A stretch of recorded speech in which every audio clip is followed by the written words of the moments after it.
पुणी बदलिला school college छुट्टी घोषणा। एबे आसुछि आउ एक बड़ खबर। माड़ी आसुछि बात्या। तेबे बात्या पई पूर्वरु 23 रु 25 जाए स्कूल छुट्टी घोषणा होइथिला।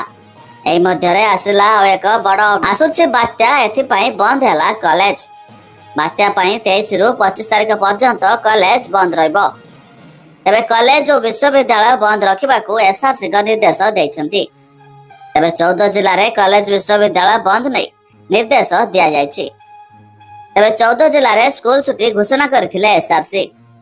तेबे बात्या जेउ सब जिल्ला को प्रभावित करिबो सेठी स्कूल बंद रखिबाकू निष्पत्ति नैथिले राज्य सरकार।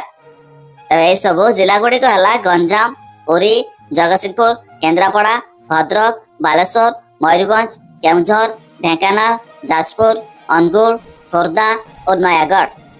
एपटे सृष्टि होइछि अवपात। बंगोपसागर रे सक्रिय वालमार्क लो प्रेशर आज डिप्रेशन रे परिणत होइछि। एबे पूर्व केंद्रीय बंगोपसागर रे केंद्रीभूत रहिछि अवपात।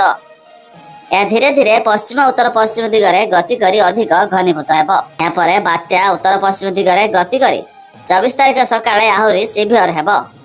तबे सिवियर साइक्लोनिक स्टीम बा भीषण बात्या 24 तारिख राति और 25 तारिख सकाळ भितरे उत्तर ओडिशा और पश्चिम बंग उपकूल पुरी सागर द्वीप भितर उपकूल अतिक्रम करिबो। तबे जहाँकि बड़ अपडेट मुताबक 23 रु 25 तारिख जाए पूर्व स्कूल छुट्टी घोषणा होइथिया बेले एबे कॉलेज मध्य छुट्टी घोषणा होइछि।